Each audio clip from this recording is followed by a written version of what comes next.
Is this bass? What the heck is that? I got a crazy one for you today. A great bassist and a legendary band.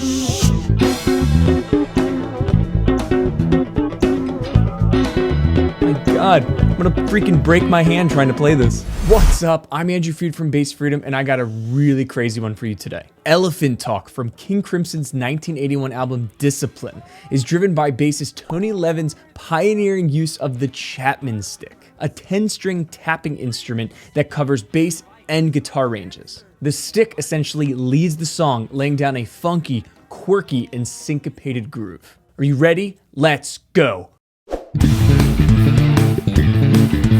I got both a live track and the studio track, so let's go.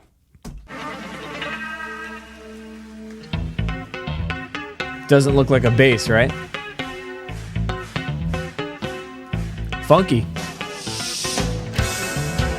Yeah. Each instrument is doing something monstrous. Love the 16th note guitar line.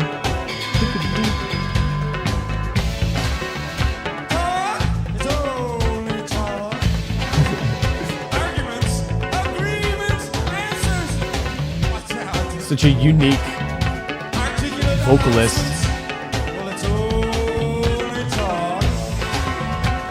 Yeah, it's like funky, but it's dissonant too. Get some crazy sounds out of that guitar. Some elephant sounds. All right, let's talk about that crazy bass intro. The sticks line is built around an interval called the tritone. The tritone is also known as the flat 5 or the sharp 4 or the devil's interval. It gives the riff its signature dissonance and bite. The tapped notes are playing these moving tritones, and the tritone has a shape on the bass guitar. The good news is it's pretty doable on a 4-string or 5-string bass. I'm using a 5-string right now. It requires some clever technique adaptations. The main challenge is handling the range. The stick can go higher and lower than your standard bass, and what I've done is actually tuned my bass up a half step. I have a 24 fret Ibanez, and I need that 25th fret to hit one of the main tritones that Levin is continuing to play. But there's just some variations of the riff I can't play on the electric bass that you could only do on the stick or a 6-string bass. But I found a way to be able to show you the line on a normal bass. Still, it's a tough pattern to play, moving them around and doing trills. Trills are the continuous movement of a note back and forth.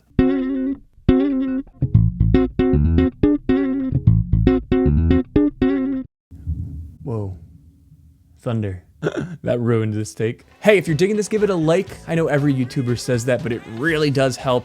And if you have learned more by the end and don't already, consider subscribing. It is a free way that definitely encourages me to keep doing this, to keep these detailed breakdowns weekly, and I really appreciate you. This is really hard. Tony Levin literally retuned his Chapman stick down a half step to accommodate these tritones. Instead of playing that shape of the tritone on the stick, he was able to bar his finger playing it, and that's why you could see this.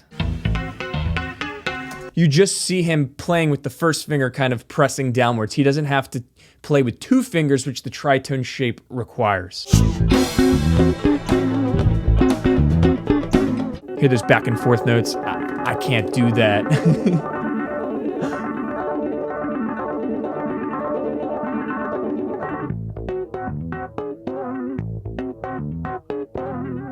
Yeah, that trill is really hard to do on the electric bass, but I'm gonna try my best. It gradually speeds up back and forth before the main bass line.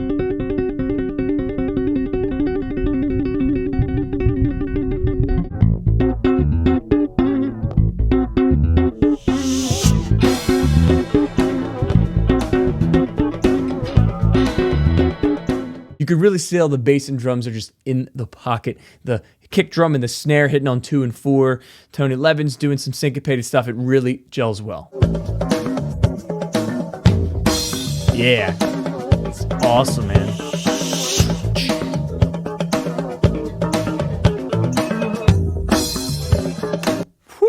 we have to talk about Adrian Belew's vocal delivery. Check out the lyrics here. You're going to see that it's alphabetical. You see A, B, C, D, only saying each word in A and then B and so on. That's really cool. Additionally, his guitar work as the second guitarist, he's got some really unique, odd guitar effects that sound like animal sounds, elephants, and just what an amazing and creative musician.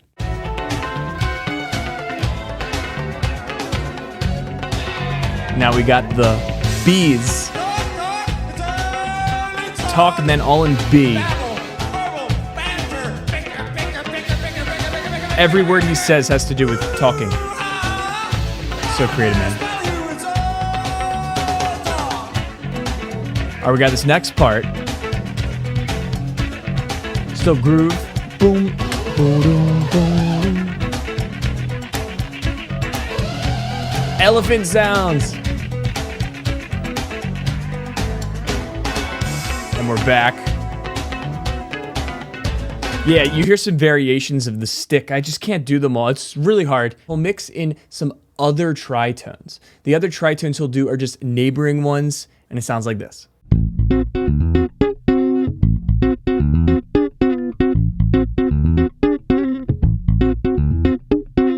So let's look at the entirety of this riff. His left hand is hitting the root note, and then he's hammering into the perfect fifth.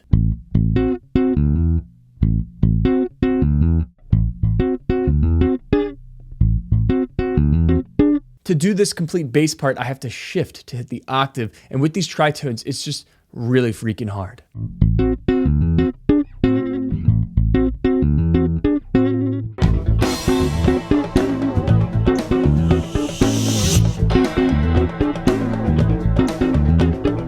Man, props to Tony Levin, right?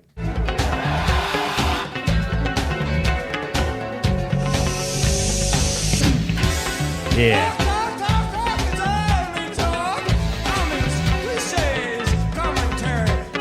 So we got the C's here. Chit chat. Back to the groove part. Hear those 16th notes with elephant sounds. I like the power stance, the Tony Levin power stance. Okay, key change.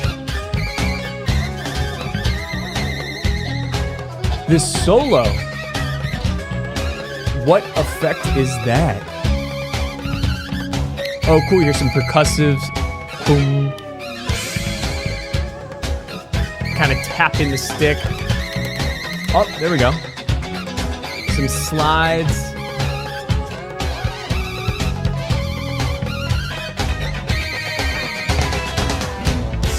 Then we're back. All right, what is going on here? We got some jammy sections, crazy solos. What is going on harmonically? What's the music theory behind this craziness? So for the main riff, we're definitely in A, but A what? Bear with me here, I got some intense music theory, but it's really fascinating. This actually rides on the A melodic minor tonality. You can deduct this from the tritones present within the bass line. It's hitting these diatonic notes to A melodic minor.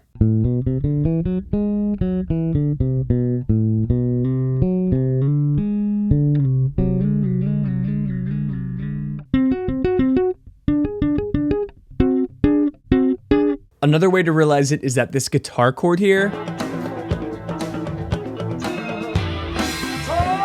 he's hitting this D7 chord over this vamp, and D7 is over this A melodic minor riff, and it gives enough information to see the harmony here. I have to shout out my friend Jake, who I used to play in a band with, who's an awesome jazz guitarist, just to like confirm this harmony, because it's pretty out there, you know, and melodic minor is no joke. It's definitely an advanced scale to a lot of musicians, and I don't think King Crimson wrote this thinking that, but as a theory nerd, we kind of look in the inside, and this is what's happening, but I bet they just had this cool riff, and this is what ended up happening. But the moral of the story is that melodic minor is super interchangeable, and you could do so much with it, and that's what's going on here, A melodic minor. Here's that other part.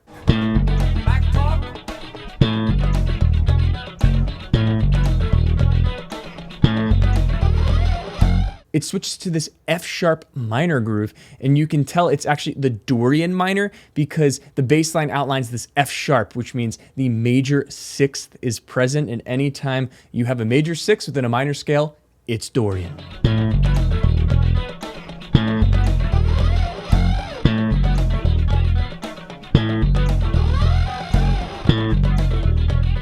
Then that crazy solo switches to C sharp minor.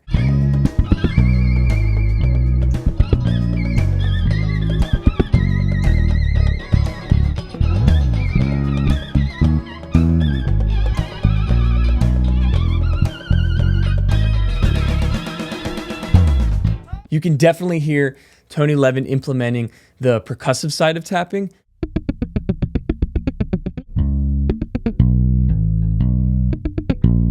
It seems what he does live is different from the studio, from what I'm hearing, and it's a jammy section. Just that guitar solo is one of the wildest ones I've ever heard. I know I'm talking a lot about theory here with melodic minor and tritones. If you feel like your bass skills are lower than what I'm talking about, then you need Bass Freedom. It's a comprehensive journey featuring over 400 lessons organized into 11 structured levels. Each level builds on the last, so you'll know exactly what to work on next. Through these courses, I will help you evolve to a confident player, understanding the fretboard, think less when playing, develop a better ear, and develop a solid foundation of theory. Are you ready to start understanding the why? More information below about how I can help you out.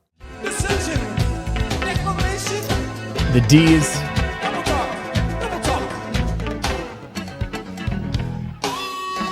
oh, his turn for a solo. Ooh, man, this guy's got the crazy tones and effects mastered.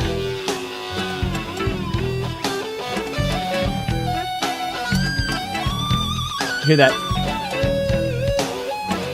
bass line and then some percussive tapping.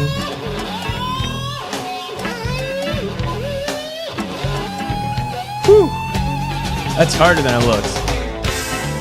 And we're back.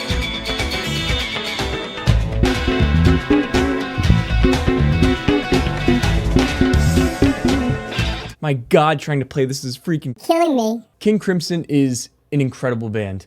They have so many variations of the lineup, and all of them are beastly. But this quartet, it doesn't get much better than this. Great bassist, great guitarist, sick drummer, and a really creative vocalist that can also play. Man, King Crimson has so much content, huge discography, so I know that this definitely won't be the last. Thanks so much for watching this breakdown. I feel like my fingers are about to fall off or start bleeding. This was really fun. If you want to see another breakdown of mine, click the playlist, one of these videos here. Subscribe if you don't already. And again, I really appreciate you. I'll see you next time. Peace.